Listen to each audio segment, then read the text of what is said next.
चलिए इस खास चर्चा की शुरुआत करेंगे और नीलेश भाई, सबसे पहले आपसे शुरुआत कर दें। मार्केट में चैलेंजेस रहे हैं पिछले 6 महीने में, एक साल में। एक्चुअली देखें तो सितंबर 2024 के बाद से हमने सिर्फ चैलेंजेस देखे हैं, लेकिन एक लग रहा था करीब 3 महीने पहले कि अब सब ठीक हो रहा है, गाड़ी वापस पटरी पर आ रही है। तब डोनाल्ड ट्रंप और ईरान आए और उन्होंने वापस हमारी गाड़ी को पटरी से डिरेल कर दिया। अब वो गाड़ी वापस पटरी पर आएगी कैसे? Thank you, CNBC Awas, for having me here.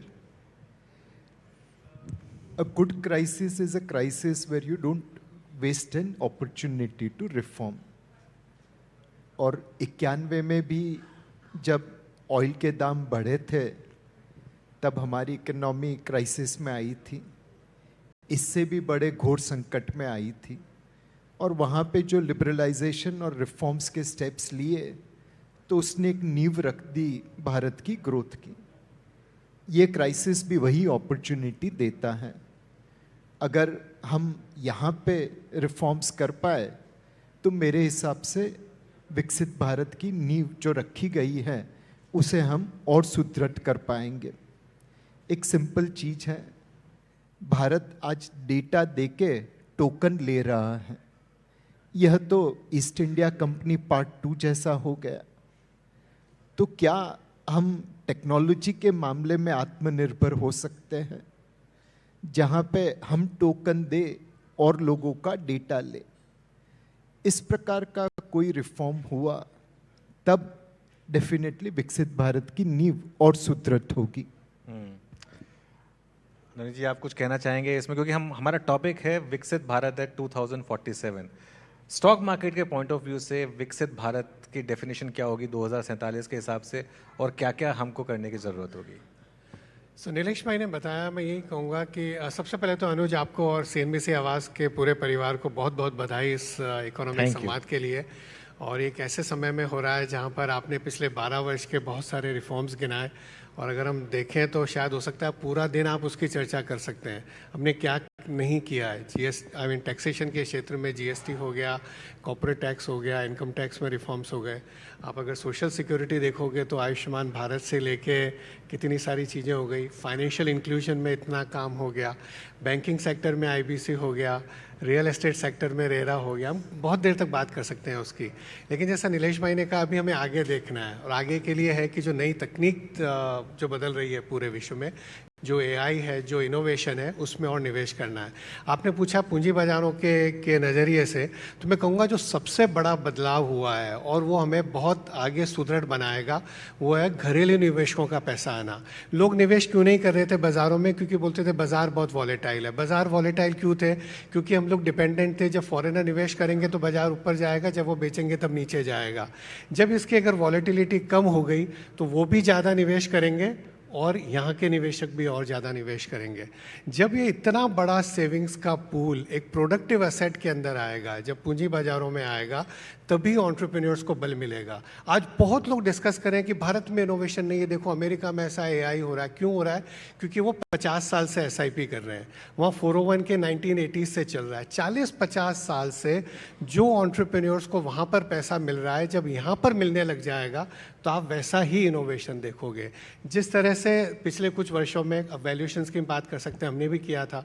हमारा डिफेंस फंड था, हमने तो SIP भी लेना उसमें नहीं बंद कर दी थी क्योंकि लग रहा था वैल्यूएशंस ज़्यादा हैं। पर दूसरा नज़रिया है कि जितना पैसा आता रहेगा उतना ही ज़्यादा। India is a land of entrepreneurs. हज़ारों सालों से तकलीफ हमारी थी कि भारत के निवेशक लगा नहीं रहे थे, हम विदेशी पैसों पर निर्भर थे। पूरे विश्व का जो माहौल था उसके हिसाब से वो कभी भारत में लगाएंगे नहीं लगाएंगे। आई थिंक एक बार वो परिवर्तन हो गया। आप वही चीज़ देखेंगे जो अमेरिका में देख रहे हैं। बट कुछ लोग कह रहे हैं कि हम ये SIP करके फॉरेनर्स को एग्जिट दे रहे हैं। जब वो पैसा लगा रहे थे इतने साल और तब उनके निवेशकों ने नहीं पहुंचा कि भारत के लोग तो लगा नहीं रहे, आपको क्या दिख रहा है वहाँ पे। लेकिन फ़ायदा उनको ही हुआ। 90 के दशक में, 2000 के दशक में, 2010 के दशक में सब फॉरेनर्स ने भारत को खरीदा इतने साल तक, राइट। हमारी तो ओनरशिप ही नहीं थी। अभी ओनरशिप बढ़ना चालू हुई है। और हम क्या करते, निवेशक क्या करते, सोना खरीदते तो बाहर पैसा नहीं जाता, चांदी खरीदते बाहर पैसा नहीं जाता, अगर लैंड में और लगा देते तो अनप्रोडक्टिव ही रहता वहाँ से। This is democratisation of investing is one of the biggest thing that has happened in India. 40-50 साल में जो अमेरिका ने किया है, क्यों किया है? क्योंकि वहाँ पर वो SIP का कल्चर बना हुआ है। बाकी जो USSR में था, गवर्नमेंट ने बोला हम सोशल सिक्योरिटी दे देंगे, आपको पता है क्या हुआ वहाँ पर? जो पिक्स वाला क्राइसिस था 2012 का, यूरोप का, Portugal, Ireland, Iceland, Greece, Spain, वो सब क्यों हुआ था? बिकॉज गवर्नमेंट ने सोशल सिक्योरिटी दी, लोगों ने कैपिटल मार्केट में पैसा नहीं लगाया। तो ये तो बहुत ही गलत सोचना है कि यहाँ से एक चीज़ बताइए, एक समय था कि अगर हम विदेशी निवेश को कोई फॉलो करें, एक समय था कुछ वर्ष पहले जब ना वो डिफेंस कंपनी ले रहे थे यहाँ की, ना कोई पब्लिक सेक्टर बैंक ले रहे थे, ना कोई पावर यूटिलिटी ले रहे थे, कुछ भी नहीं ले रहे थे। HDFC म्यूचुअल फंड जैसे कुछ ही लोग ले रहे थे ये सब स्टॉक्स, और वो कहाँ से कहाँ चले गए। आप सोचिए अगर हमने उस सब में निवेश नहीं किया होता तो हमारा डिफेंस का इंडाइजेशन कैसे होता? आज हम पावर की जो पीक डिमांड है उसको कहाँ से मीट करते? आज जो बैंकिंग सेक्टर की इतनी सुदृढ़ बैलेंस शीट बनी है वो कैसे बनती? अगर उन पर ही अगर निर्भर रहते तो अपने को हमारा देश ज़्यादा समझता है। नहीं, बिल्कुल। अनुज भाई, मैं कुछ कहूँ? हाँ। जब महात्मा गांधी ने आज़ादी की लड़त लड़ी थी और गोरों को एग्जिट दे दी थी, तब भी कुछ लोग ऐसे बोले थे कि अरे गोरे जा रहे, हम भारत कैसे चलाएंगे? तो हम भी वही लड़त लड़ रहे हैं, भारत की इकोनॉमिक ओनरशिप, जैसे नवनीत ने कहा, भारत में रखने के लिए। तो कुछ ब्राउन साहिब को तकलीफ जरूर होगी कि गोरों को एग्जिट मिल रही है, बट ये तो आज़ादी की लड़ाई है। अपने एंटरप्रेन्योर की ओनरशिप हम नहीं रखेंगे तो और किसी को क्यों दे देंगे? ये बात मुझे याद है, जब मैं नीलेश भाई के साथ बात करता था 2006-07 में, तब वो बात करते थे कि हमारी सारी ब्लू चिप कंपनियां जो हैं अब वो एक्चुअली FII ओन्ड है, और एक तरीके से वो ओनरशिप अब भारत में वापस आई है। उत्पल जी, आप इस इवेंट को कैसे देखते हैं जो पिछले 4-5 साल में पूरा का पूरा ओनरशिप FII से ट्रांसफ़र हो रही है DIS की तरफ, रिटेल की तरफ? मैं आज सुबह एक एक लार्ज प्राइवेट सेक्टर बैंक की ओनरशिप देख रहा था, काफ़ी FII की ओनरशिप ना सिर्फ DIS बल्कि इंडिविजुअल रिटेल शेयर होल्डर्स के हाथ में आज के डेट में। इस मोमेंट को आप कैसे देखते हैं और क्या ये आगे इसी तरीके से बढ़ता रहेगा? So first of all, Anuj, many congratulations on the first event for Thank you. And thank you for inviting me. See, ये जो चेंज है ये एक इनएविटेबल चेंज है। हर investor will invest in his or her best interest. Global investors को जहाँ पे उनको बेस्ट रिटर्न्स मिलेंगे वो वहीं इन्वेस्ट करेंगे। लोकल इन्वेस्टर्स को amongst the domestic asset classes available जहाँ पे बेस्ट रिटर्न्स मिलेंगे वहीं इन्वेस्ट करेंगे। If you see the tax adjusted returns for equities are better than any other alternative in the domestic asset classes. And therefore, that money has been coming to equities, whether through SIPs or through opening direct investment. So this is a phase of transformation. The big change is that there is consciousness to find the best possible return. And second is that there is access to be able to invest in those avenues where you are getting the best returns. जब mutual fund network इतना अच्छा नहीं था या हमारा dematerialisation इतना अच्छा नहीं था, तो very small sliver of the population had access. Today, as Navneet said, democratization of investing opportunities is a big thing. We have to make the most of it. इससे हमारी कैपिटल प्रोडक्टिविटी इंप्रूव होनी चाहिए. See, once the secondary market is so buoyant and vibrant, alternative means of capital to entrepreneurs also develop. अभी आप देखिए कि private equity capital कितना बढ़ गया है, वेंचर कैपिटल कितना बढ़ गया है. ये सब entrepreneur financing systems would not be there अगर हमारा सेकेंडरी मार्केट इतना डीप और वाइब्रेंट नहीं होता. बिल्कुल. नीलेश भाई, कई जनों ने कहा कि वो कि कोरिया की कंपनी है, उसने आके यहाँ पैसा रेस कर लिया. अगर एक कार कंपनी यहाँ पर पैसा रेस कर पाई, दुनिया की 10 कार कंपनियों को लगेगा कि यार यहाँ पर कैपिटल रेज हो सकती है और यहाँ पर इतना बड़ा मार्केट भी है, यहाँ से एक्सपोर्ट भी किया जा सकता है, सब कुछ संभावना है. वही संभावनाएं पिछले कई दशकों में अमेरिका ने दिखाई है, विश्व के बहुत कम देशों ने दिखाई है. इसलिए वहाँ पर आज पूरी दुनिया का 2/3 मार्केट कैप खाली एक अमेरिका कंट्री का है. क्यों है? क्योंकि वो पावर ऑफ कैपिटल मार्केट है वहाँ पर. वो हमारे को बनानी है और बिना डरे बनानी है। बिल्कुल।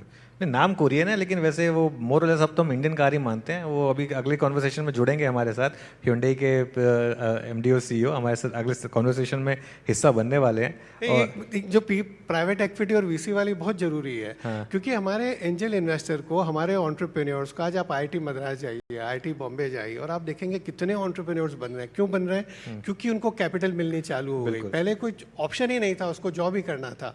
क्योंकि बाजार में लिस्टिंग हो रही, उनको पता है कि एक दिन आईपीओ होकर लिस्टिंग हो सकती है, और आपने इतने केसेस देखे हैं। तो नीलेश भाई, ये फिर मैं एक कई बार जो एक क्रिटिसिज्म उठता है कि ओपन एआई बन गया यूएस में, क्लाउड आ गया, एंथ्रोपिक ने 2700 एम्प्लॉयज़ के साथ पूरे भारत की आईटी से ज़्यादा बड़ी मार्केट कैप की कंपनियां बना दी। तो ये क्रिटिसिज्म क्या वैलिड है, या फिर ये आपको लग रहा है कि क्योंकि हमारी शुरुआत थोड़ी लेट हुई है, हमें थोड़ा समय देना चाहिए, हो सकता है अगले 15-20 साल में ऐसी कंपनियां हम भी बना पाएं? सो अनुज भाई, हमारे पास समय नहीं है। समय नहीं है? हमारे पास समय नहीं है कि हम धीरे धीरे चले। अगर धीरे से चलेंगे तो वही फिर मिड सिंगल डिजिट ग्रोथ पे आ जाएंगे। हमारा सपना है विकसित भारत बनने का, तो जाहिर है कि हमें तेज गति से दौड़ना पड़ेगा, जैसे चाइना ने करके दिखाया, जैसे साउथ कोरिया ने करके दिखाया। और आज अगर आप आर्टिफिशियल इंटेलिजेंस को देखें तो इसमें हर कंपनी जिसका आपने नाम लिया, वहाँ पे कोई ना कोई भारतीय तो काम कर ही रहा है।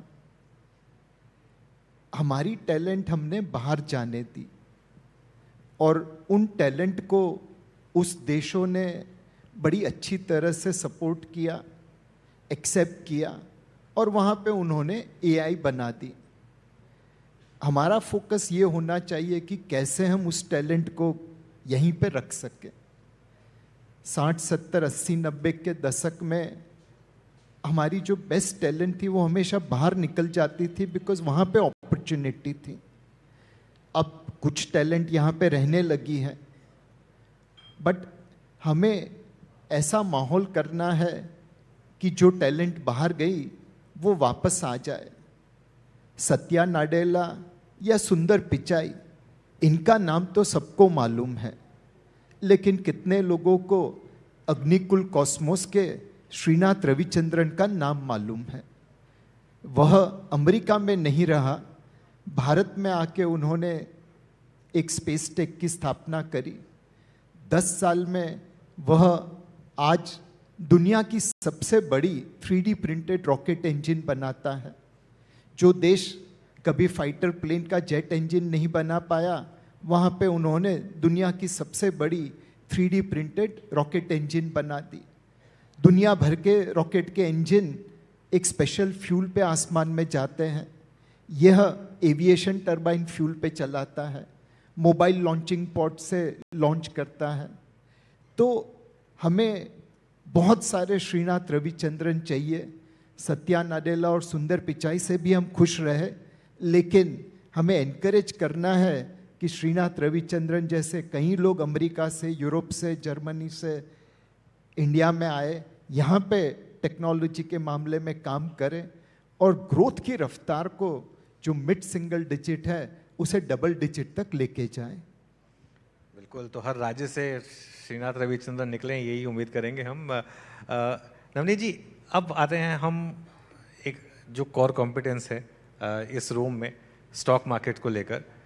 पिछला 2 साल इन्वेस्टर्स के लिए कुछ अच्छा नहीं रहा। अगर आप देखेंगे तो बिलो एवरेज रिटर्न्स मिले हैं और ऑलमोस्ट सभी एसेट क्लासेस ने शायद इक्विटीज़ को बीट किया है ऑन एन एवरेज। हाँ, अगर ऑब्वियसली अगर आपने सही स्टॉक्स चुने तो फिर भी पैसा बना होगा, लेकिन ये फेज़ आपके हिसाब से कब तक चलेगा मार्केट में? क्योंकि जो एक एसआईपी इन्वेस्टर है वो कहीं ना कहीं उसको लग रहा है कि और कितना पैसा मार्केट में डालूं, कब तक डालूं, कहीं तो मुझे आकर रिटर्न्स मिले।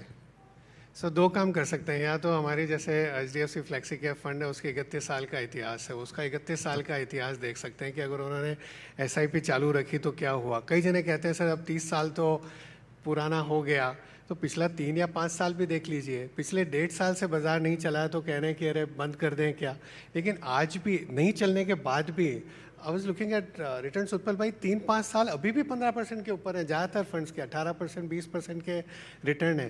क्या आपको वो कम लग रहा है?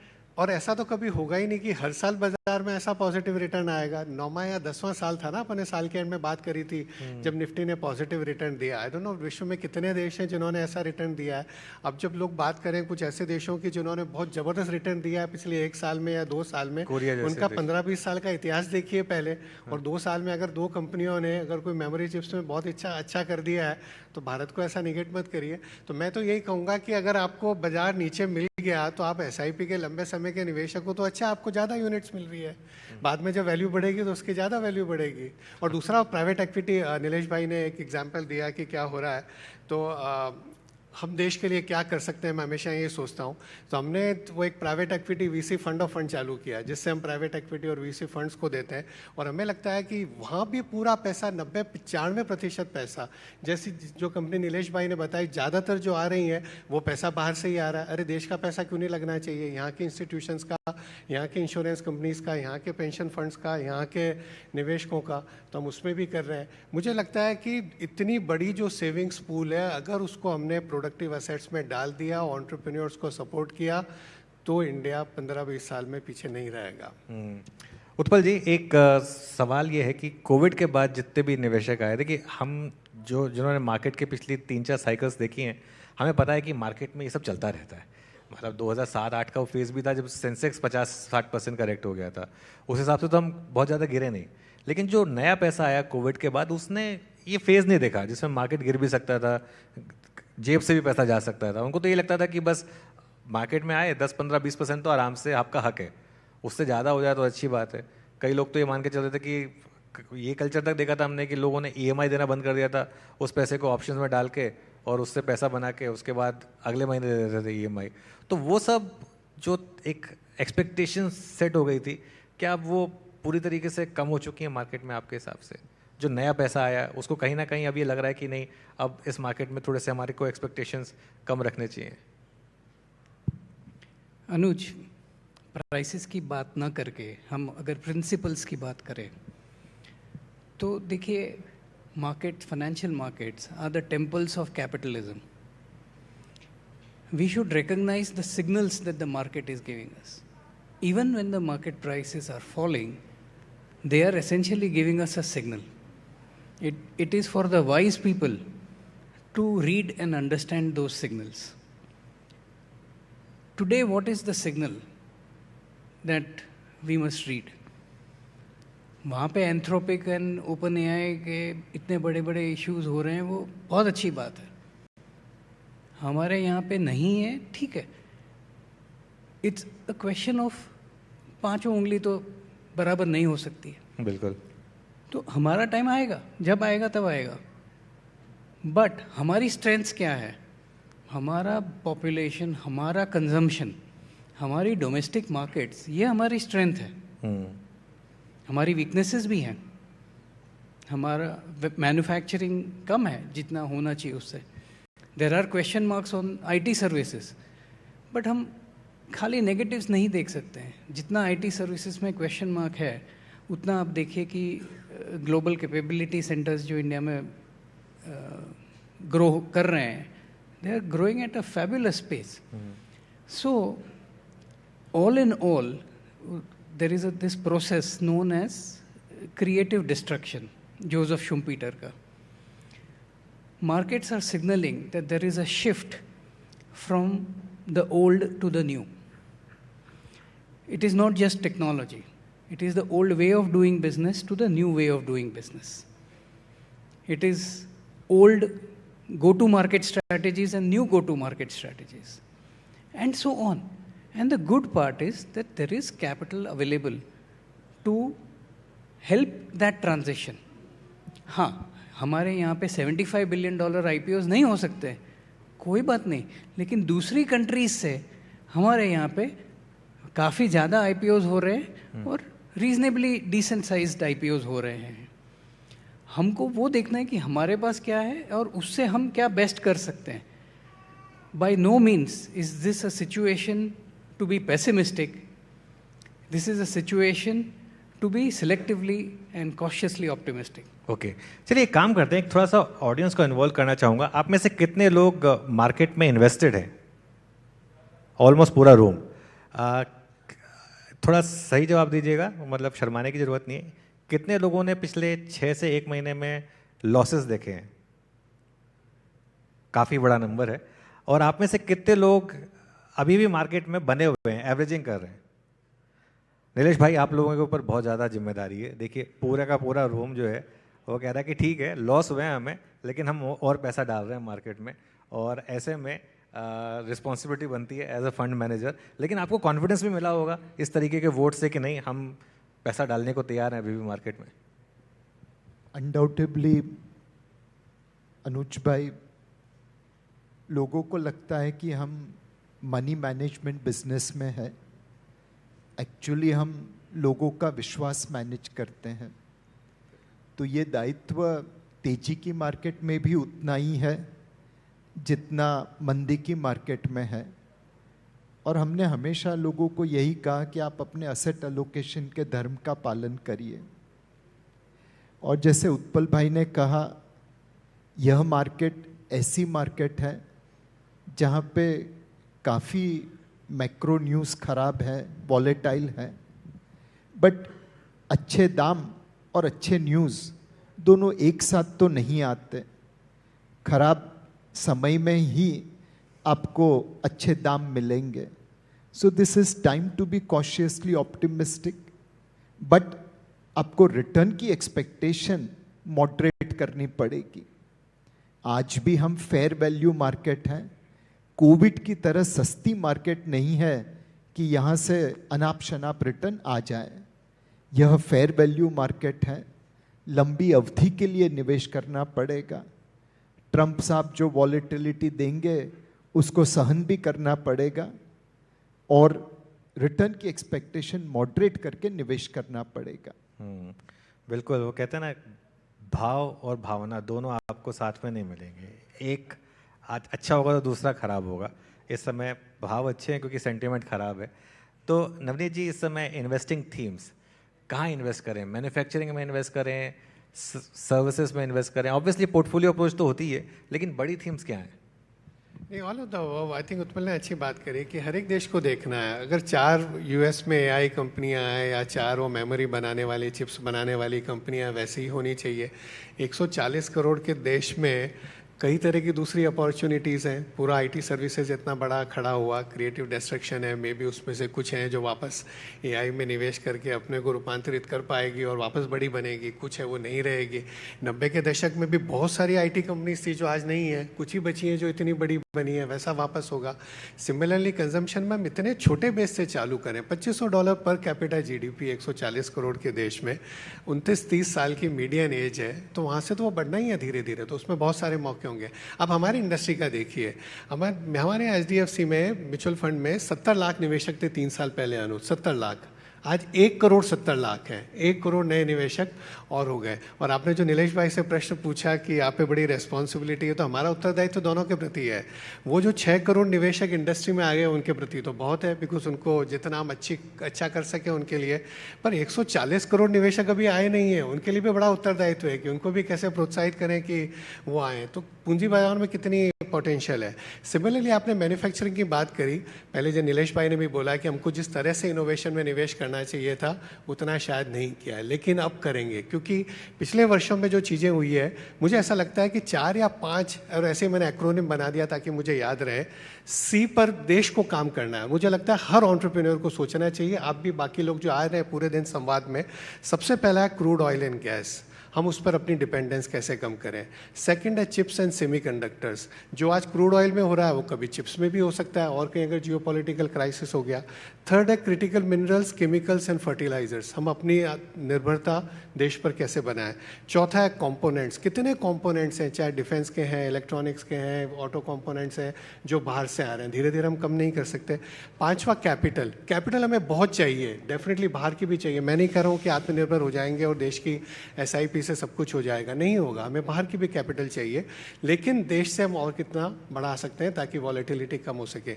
ये 5 सी पे मुझे लगता है युद्ध स्तर पर अगले 5 साल, हमने जैसे रिफॉर्म्स गिने ना 2014, 15, 16 के 20 करोड़ बैंक खाते खोल दिए कुछ महीनों में, हमने 20 करोड़ 35 करोड़ टॉयलेट्स बन गई कुछ महीनों में, या जीएसटी हो गया इतना जल्दी से, पूरा इलेक्ट्रॉनिक एवरीथिंग। उसी युद्ध स्तर पर अगले 5 साल में सोचना है कि वर्क बैकवर्ड 5 साल बाद हमारा इन सब चीज़ों का इंपोर्ट कम करना है।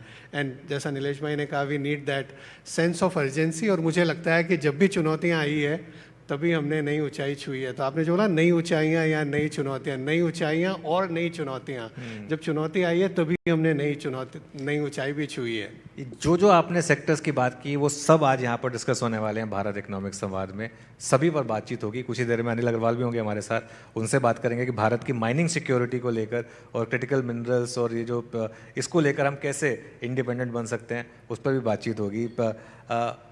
उत्पल जी, एक बात बताइए, ऐसे मौके पर मेरे को कई बार लगता है कि अगर राकेश झुंझुनवाला होते तो वो क्या कहते, क्योंकि आज भी अगर आप जाएंगे इंस्टाग्राम पर ये कई ऐसी रील दिख जाती हैं कि वो ऐसे फेजेस में क्या करते। सबसे ज़्यादा उनके साथ आपने काम किया है, अगर वो आज होते तो वो क्या बोल रहे होते? अगर मैं सपोज करूँ मैं आपकी जगह अगर राकेश झुंझुनवाला बैठे होते, मैंने उनसे सवाल पूछा होता कि आप क्या कर रहे हैं इस मार्केट में, ऑब्वियसली अगर उनका मूड खराब होता तो बोलते मैं तो अपनी बीवी को भी नहीं बताता, तुम्हें क्यों बताऊँगा।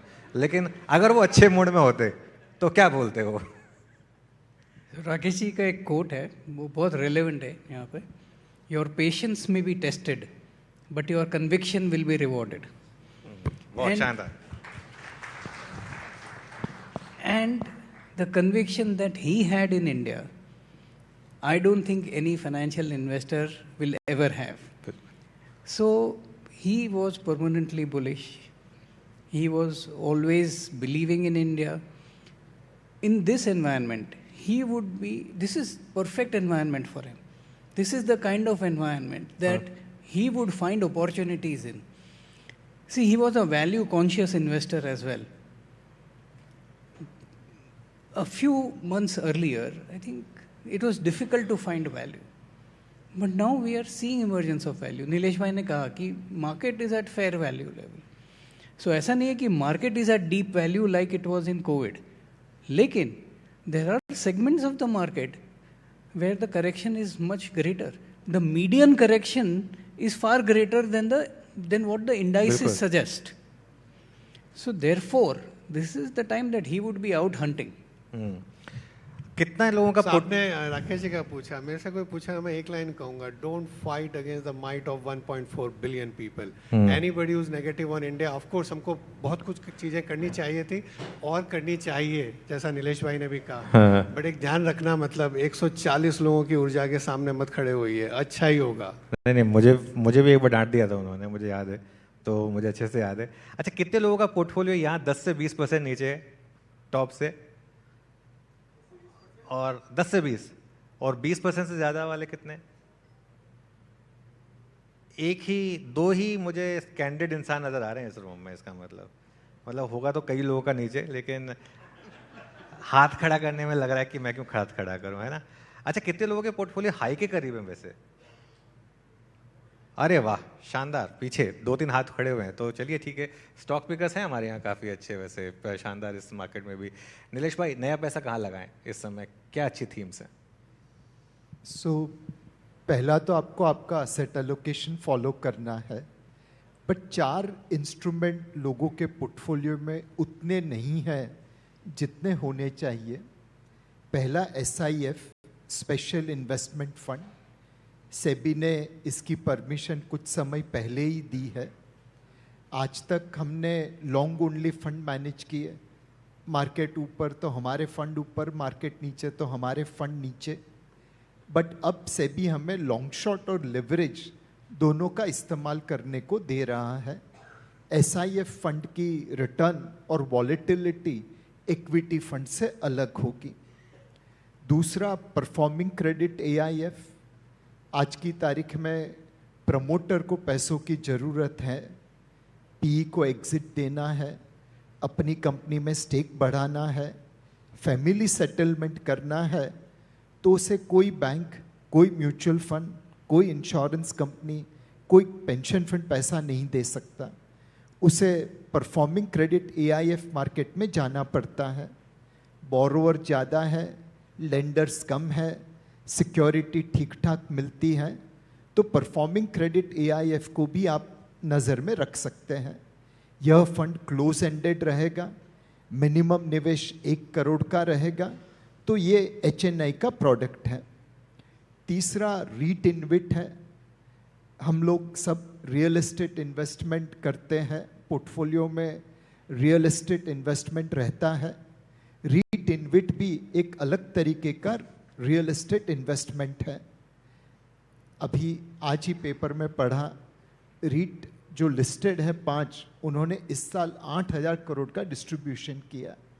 तो आप सोच सकते हैं कि कितनी बड़ी मार्केट हो गई है, और वहाँ पे एक इक्विटी और डेट मार्केट से अलग रिटर्न और अलग रिस्क मिल सकता है। और फाइनली ग्लोबल इन्वेस्टिंग, आपके पोर्टफोलियो में ज्योग्राफिकल डाइवर्सिफिकेशन चाहिए, बिजनेस डाइवर्सिफिकेशन चाहिए और वैल्यूएशन डाइवर्सिफिकेशन चाहिए। अनफॉर्चुनेटली म्यूचुअल फंड की लिमिट ख़त्म हो गई है, तो आपको गिफ्ट सिटी से जो फंड लॉन्च होते हैं उसमें LRS के जरिए निवेश करना होगा। तो अपार्ट फ्रॉम नॉर्मल जो equity, debt, hybrid, balance advantage type के फंड है, उसके सिवा SIF, AIF, रीट इनविट और गिफ्ट सिटी के LRS फंड, इनको भी जरूर नज़र में रखिए। गोल्ड नहीं खरीदना है इस समय? से गोल्ड भी आएगा, वो normal gold ETF, gold fund of fund में मिल ही जाता है, तो उसे भी आप डेफिनेटली ध्यान में रखिए। ओके, अच्छा उत्पल जी, एक सेक्टर की यहाँ पर बात होनी ज़रूरी है, IT सेक्टर, क्योंकि इस समय सवाल वैल्यूएशन का नहीं है, इस समय सवाल है एग्जिस्टेंशियल क्राइसिस। क्या जो पिछले 3-4 महीने में एक मार्केट ने व्यू लिया है कि अभी इस सेक्टर से कम्प्लीटली दूर रहना है हमें, ये एक एग्जिस्टेंशियल क्राइसिस है, AI जो है ये शायद भारतीय IT कंपनीज को इररेलेवेंट बनाने वाली है, ये डर सही है या ये एक इन्वेस्टमेंट अपॉर्चुनिटी प्रोवाइड कर रहा है?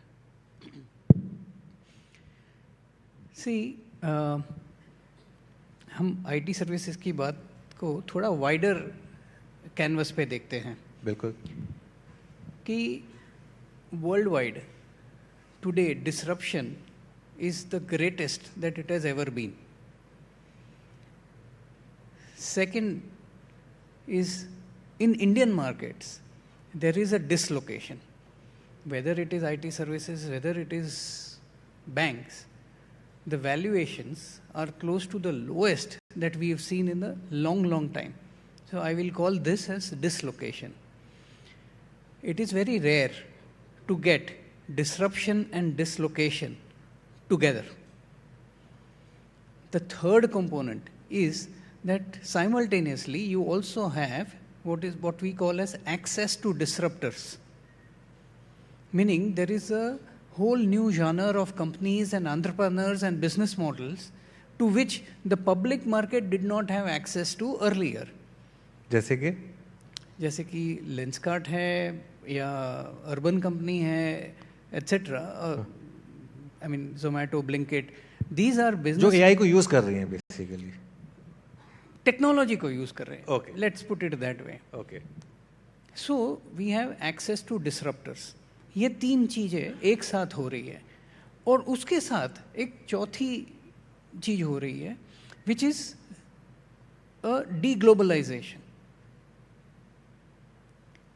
In the history of investing, एक साथ ऐसे 4 forces साथ में नहीं आए। So we must recognize that we are in unprecedented times, and in these times great wealth will be created and great wealth will be destroyed also, which is the principle of creative destruction that we spoke of. Now मुझे नहीं लगता है कि this is an existential question for IT services, not at all. Okay, I think their cash flows, etc., for the foreseeable future are all visible and protected. I think the market is signaling that the terminal value has reduced. And when terminal value reduces, it leads to a multiple derating or a multiple compression. we have to respect the signal that the market is giving. At some point of time, it will create a deep value situation. बिल्कुल। We may not be very far from that. Navneet ji, So, आप अनुज भाई उन्होंने कुछ D बोले, disruption, dislocation, D globalisation, चौथा कुछ और था।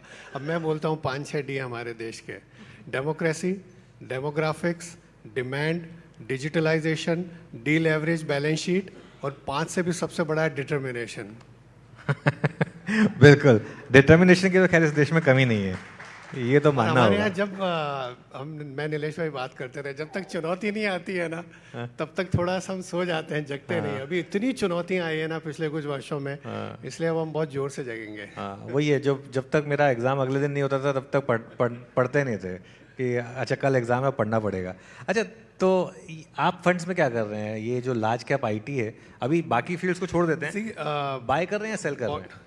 बॉटम अप इन्वेस्टर है, पर जैसे उन्होंने, मैं तो स्टॉक्स के नाम नहीं ले सकता हूँ, लेकिन जैसे कि हमारा इनोवेशन फंड है, तो उसमें यही थीम है कि बहुत सारी जो डिसरप्शंस हो रहे हैं, जो डिसलोकेशंस हो रहे हैं, डी ग्लोबलाइजेशन की वजह से कई सारी जो अपॉर्चुनिटीज़ आ रही हैं, तो एक नया माइंडसेट चाहिए, एक डिफरेंशिएटेड माइंडसेट चाहिए उनको।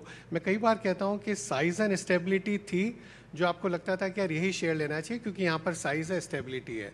अब हम जिस युग में हैं जहाँ पर इतने परिवर्तन हो रहे हैं, कंज्यूमर का बिहेवियर चेंज हो रहा है, टेक्नोलॉजिकल चेंजेस हो रहे हैं, पॉलिसी में चेंजेस हो रहे हैं, जियो पॉलिटिकल चेंजेस हो रहे हैं, इतने चेंजेस हो रहे हैं, फैक्टर मार्केट्स है, चाहे लेबर है, चाहे एवरीथिंग में चेंजेस हो रहे हैं। तो उसमें जो निम्बलनेस और एजिलिटी है वो प्रीमियम पे ट्रेड होगी, और वो प्रीमियम पर ट्रेड हो रही है। अब लोग ट्रेडिशनल वैल्यूएशन लगा रहे हैं कि ये कैसे हो सकता है, पर वो निम्बलनेस और एजिलिटी है। और इसलिए हमने देखा है, जो आपने एंथ्रोपिक का एग्जांपल दिया या यूएस का एग्जांपल दिए कि 4 साल पुरानी कंपनी $1 ट्रिलियन हो गई, हमारे यहाँ नहीं होगी। हमारा ऐसा साइज़ नहीं है, ऐसी कैपिटल इतनी इजीली अवेलेबल नहीं है कि कोई 500-700 बिलियन डॉलर के वैल्यूएशन पे 25-50 बिलियन डॉलर दे दे उनको। लेकिन जितनी भी अवेलेबल है, frugal engineering, size of the market, and now that capital is available, आप देखेंगे ऐसी मतलब ऐसी एंथ्रोपिक जैसी बड़ी शायद नहीं बनेगी, एक जनरेशन लग जाएगी, लेकिन कई जिस तरह से हमने कंपनियां देखी हैं पिछले कुछ वर्षों में, मुझे लगता है उनमें बहुत पोटेंशियल है। ओके, नीलेश भाई, आप अग्री करेंगे इस बात से या फिर आपको लगता है कि अभी थोड़ा इस सेक्टर को छोड़ दें कुछ समय के लिए? अनुज भाई, हम लोग बहुत कॉन्फिडेंट नहीं है आईटी सेक्टर के ऊपर, बिकॉज रोज अलग अलग इंफॉर्मेशन आती है। बट जैसे उत्पल भाई ने कहा, it is not about near term or near to medium term, it is all about long term terminal value.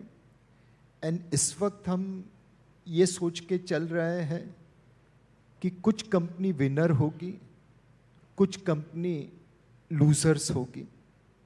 जैसे नवनीत ने कहा, जो निम्बल है वो तो कहीं ना कहीं से ग्रोथ लेके आएगी, और जो डायनासोर है वो एक्सटिंक्ट हो जाएगी। अब कौन सी कंपनी निम्बल रहेगी? एक जो एआई का उपयोग करके ऐप बना सके, दूसरा जो एंटरप्राइज एआई रोल आउट में मदद कर सके।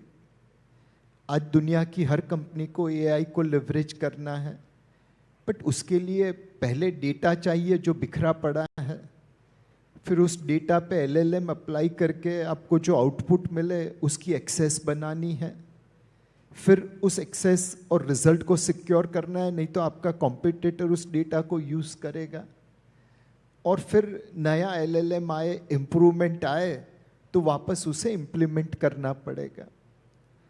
तो एंटरप्राइज एआई एक बड़ी मार्केट बनेगा, और अगर हमारी कंपनी अपने एम्प्लॉयज़ को एआई में माहिर बना दे तो वो दुनिया की कंपनी से बिजनेस लेके आएंगे।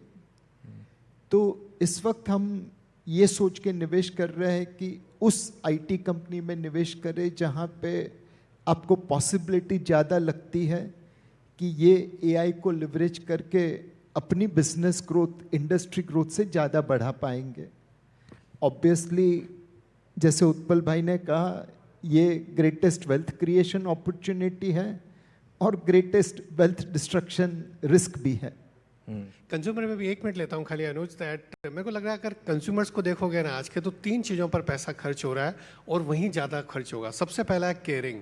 People want to take better care of themselves, physical caring, mental caring, emotional caring, concert जाएंगे, कुछ भी करेंगे।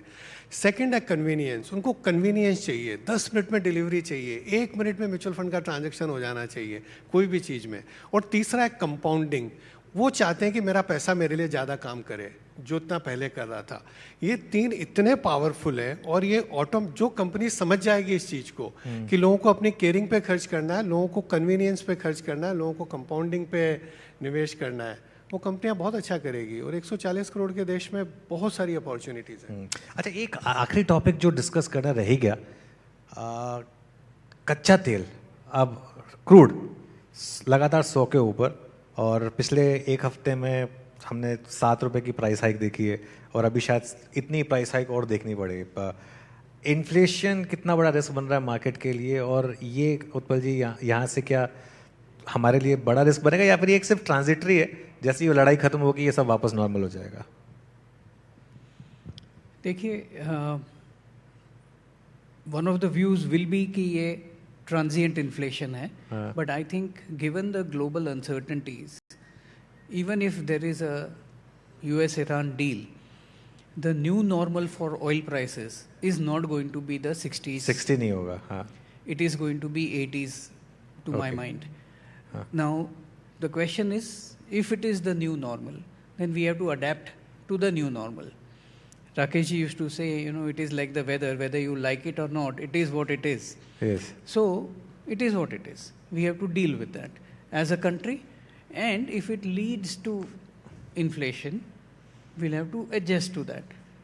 It has implications for corporate profitability. It has implications for the consumption that we see, right? And which is why the real challenge actually is, we may be the fastest growing large economies in the world. Are our corporate earnings the fastest growing corporate earnings in the world? That is the question to ask for an equity investor. At what pace is the GDP growth translating into corporate earnings growth?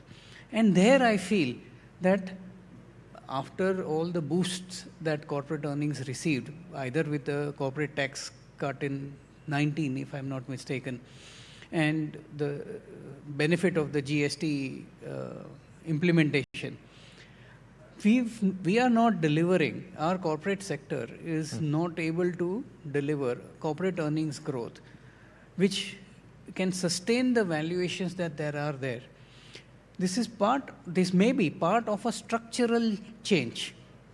And we are undergoing that structural change as an economy and as the corporate sector. We have to raise the competitiveness of Indian corporates to be best in class globally. How much time it will take is a question mark. बिल्कुल. But we have that faith. और उसका जवाब देने के लिए हमारे साथ अगले जो एक्सपर्ट होंगे, वो उनसे ज़्यादा बेटर एक्सपर्ट कोई नहीं हो सकता। कुछ देर में अनिल अग्रवाल जुड़ेंगे हमारे साथ, उनसे बातचीत होगी। लेकिन उत्पल जी, नवनीत जी, नीलेश जी, बहुत बहुत शुक्रिया आप तीनों का, आज आप मुंबई से आए हमारे इस इवेंट में, और एक बार फिर से जोरदार तालियों के साथ हमारे तीनों गेस्ट का अभिनंदन। Thank you so much.